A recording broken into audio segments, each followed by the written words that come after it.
O Evangelho segundo Marcos.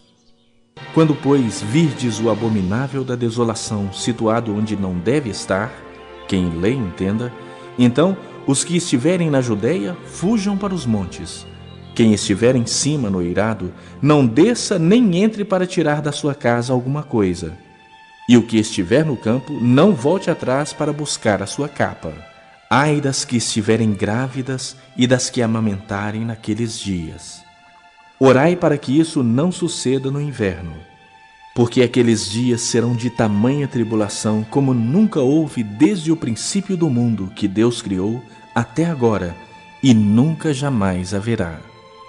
Não tivesse o Senhor abreviado aqueles dias, e ninguém se salvaria, mas por causa dos eleitos que Ele escolheu, abreviou tais dias.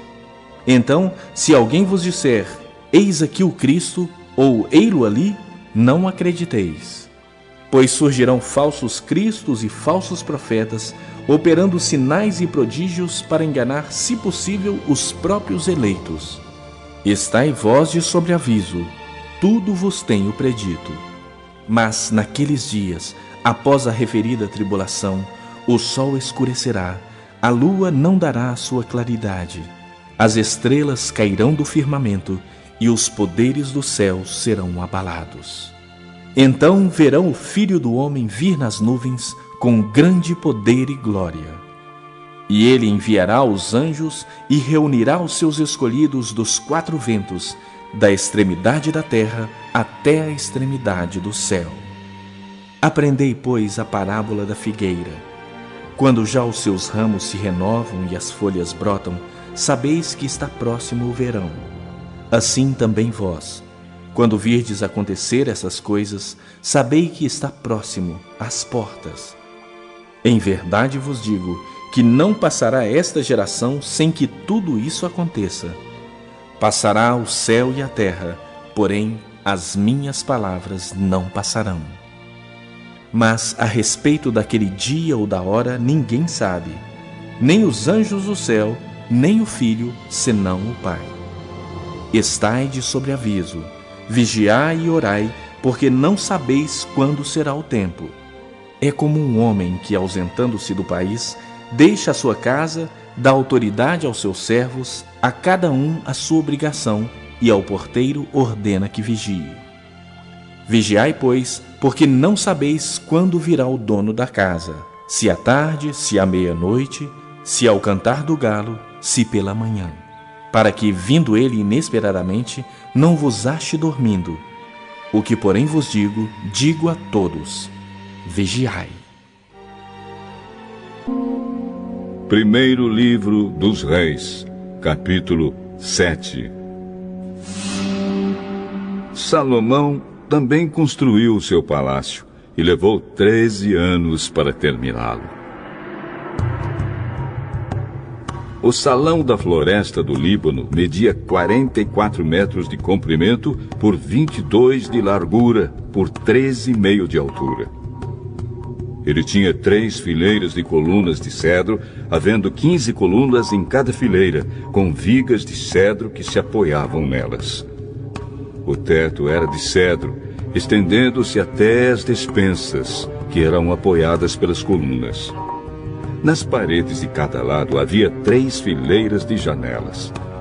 Todas as portas e todas as janelas eram quadradas, e as 3 fileiras de janelas de cada parede ficavam exatamente em frente às fileiras de janelas da parede do outro lado. O salão das colunas media 22 metros de comprimento por 13,5 de largura. Ele tinha um pórtico que era coberto e sustentado por colunas. A sala do trono, também chamada de Salão do Julgamento, onde Salomão julgava as questões, era forrada de cedro desde o chão até as vigas. Em outro pátio, atrás da sala do trono, ficava a casa onde Salomão morava. A construção era do mesmo estilo das outras. Salomão também fez uma casa do mesmo tipo para sua esposa, a filha do rei do Egito. Todas essas construções e também o grande pátio foram feitos de pedras escolhidas, desde os alicerces até a beira do telhado. As pedras foram preparadas na pedreira e cortadas sob medida, sendo os lados de dentro e de fora cortados com serras. Os alicerces foram feitos com pedras grandes preparadas na pedreira. Algumas tinham 3,5 metros de comprimento e outras 4,5 metros de comprimento.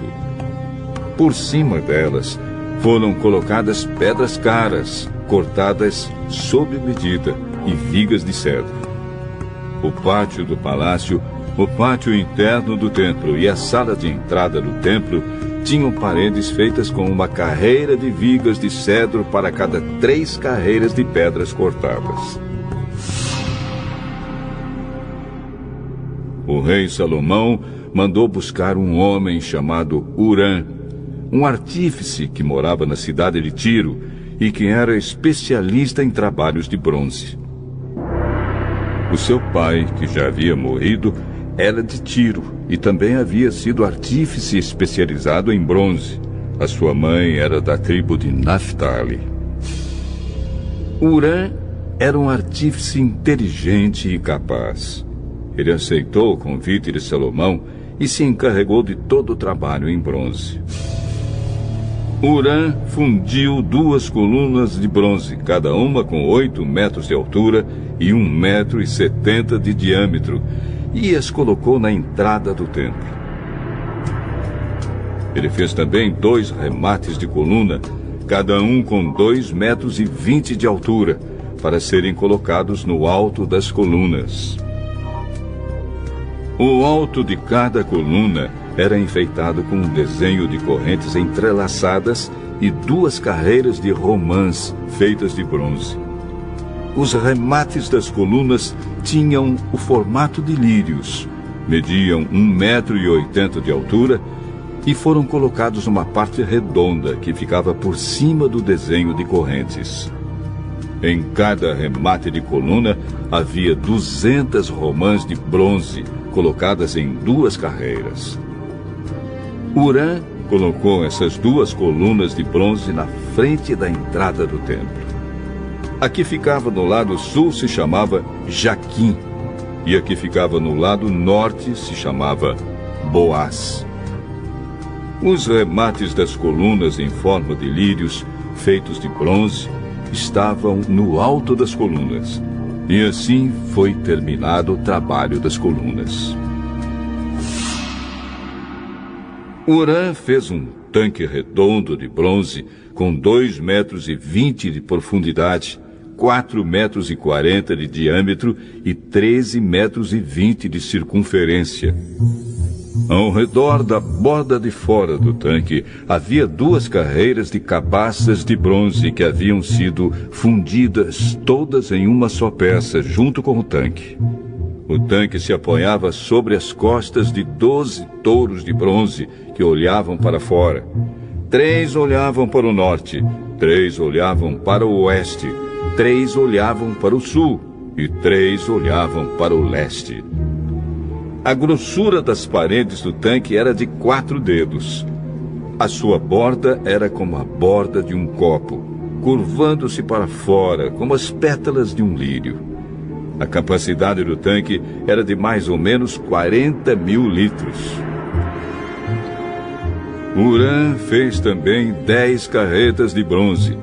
Cada uma media 1,80 metro de comprimento, 1,80 metro de largura e 1,30 metro de altura. Elas foram feitas de painéis quadrados que eram montados em molduras. Nesses painéis havia figuras de leões, touros e querubins.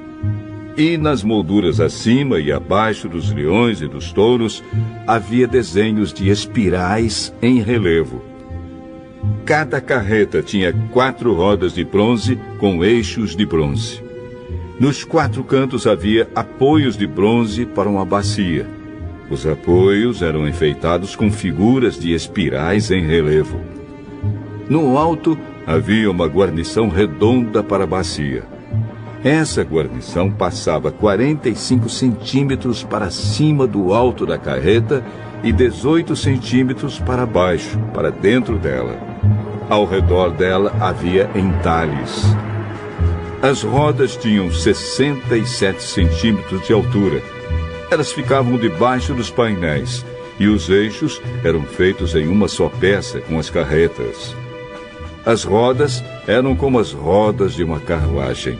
Os seus eixos, bordas, raios e os seus cubos eram todos de bronze. Havia 4 apoios nos cantos, debaixo de cada carreta, os quais formavam uma só peça com a carreta. Havia uma braçadeira de 22 centímetros ao redor do alto de cada carreta. Os seus apoios e os painéis formavam uma só peça com a carreta. Os apoios e os painéis eram enfeitados com figuras de querubins, leões e palmeiras, que cobriam todo o espaço que havia, e ao redor dessas figuras havia desenhos em espiral. Foram assim então que as carretas foram feitas. Todas elas eram iguais, tendo o mesmo tamanho e formato. Hurã fez também 10 bacias de bronze, uma para cada carreta. Cada bacia tinha 1,80 m de diâmetro, e a sua capacidade era de mais ou menos 830 litros. Ele colocou 5 carretas no lado sul do templo e as outras 5 no lado norte. O tanque ele colocou no canto sudeste. Hurã fez também caldeirões, pás e bacias, e assim terminou todo o trabalho encomendado pelo rei Salomão para o templo do Senhor. Esta é a lista do que ele fez: 2 colunas, 2 remates em forma de taças, que ficavam em cima das colunas, desenhos de correntes entrelaçadas de cada remate, 400 romãs de bronze em 2 carreiras de 100 ao redor do desenho de cada remate, 10 carretas, 10 bacias, um tanque, 12 touros que sustentavam o tanque, caldeirões, pás e bacias. Todos os objetos destinados ao templo que Hurã fez para o rei Salomão eram de bronze polido. O rei mandou que tudo fosse feito na fundição entre Sucote e Sartã, no vale do rio Jordão. Salomão não mandou pesar esses objetos de bronze, porque eram muitos, e por isso seu peso nunca foi calculado. Salomão também mandou fazer para o templo os seguintes objetos de ouro: o altar, a mesa para os pães oferecidos a Deus, os 10 castiçais que ficavam em frente ao lugar santíssimo, 5 no lado sul e 5 no lado norte, as flores, as lamparinas e as tenazes, as taças, as tesouras de cortar pavios de lamparinas, as bacias, os pratos para o incenso e os braseiros, as dobradiças para as portas do lugar santíssimo e para as portas do templo que davam para fora. Todos esses objetos foram feitos de ouro. Quando o rei Salomão terminou todo o trabalho do templo, colocou na sala do tesouro do templo todas as coisas que Davi, o seu pai, havia separado para o Senhor Deus, isto é, a prata, o ouro e outros objetos.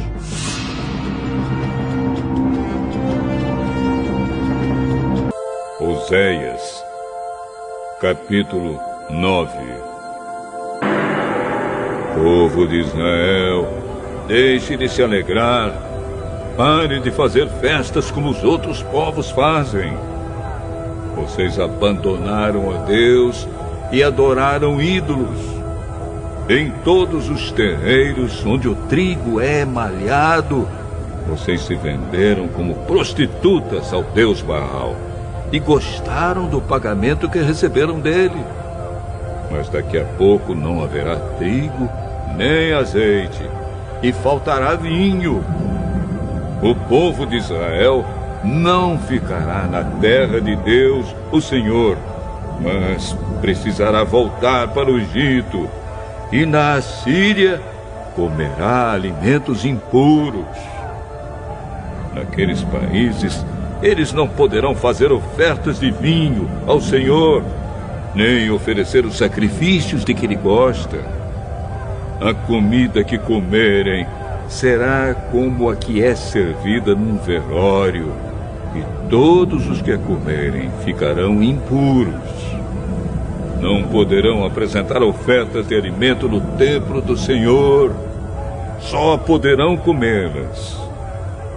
E o que é que eles vão fazer quando chegarem os dias das festas realizadas em honra do Senhor? Vão fugir para não serem destruídos, mas os egípcios os pegarão e os sepultarão na cidade de Mênfis. Os seus preciosos objetos de prata serão cobertos de espinheiros, e um mato tomará conta das suas casas.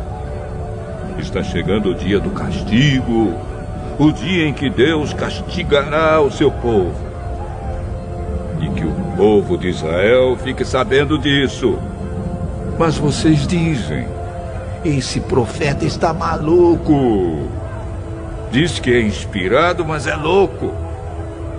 Vocês falam assim porque estão cheios de maldade e de ódio. Deus me mandou como profeta para avisar o seu povo. Mas em todos os lugares eles armam armadilhas para me pegar. Até no templo de Deus eles me perseguem.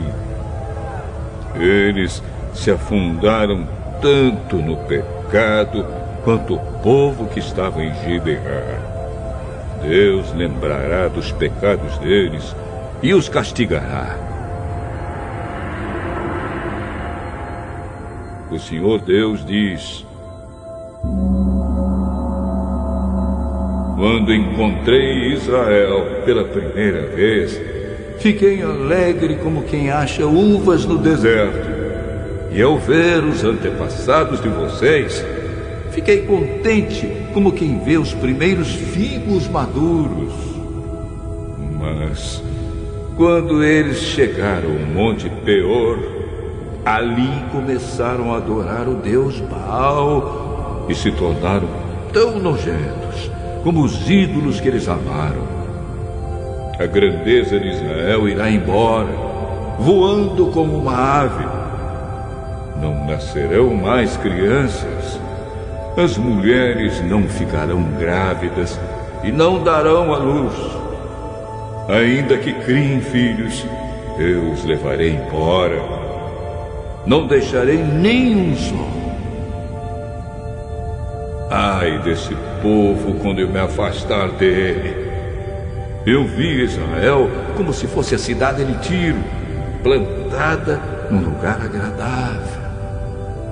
Mas Israel levará os seus filhos para serem mortos. Ó Senhor Deus, o que é que vais fazer com este povo? Faze com que as mulheres não possam ter filhos.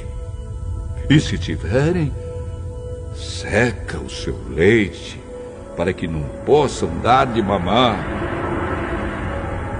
O Senhor Deus diz: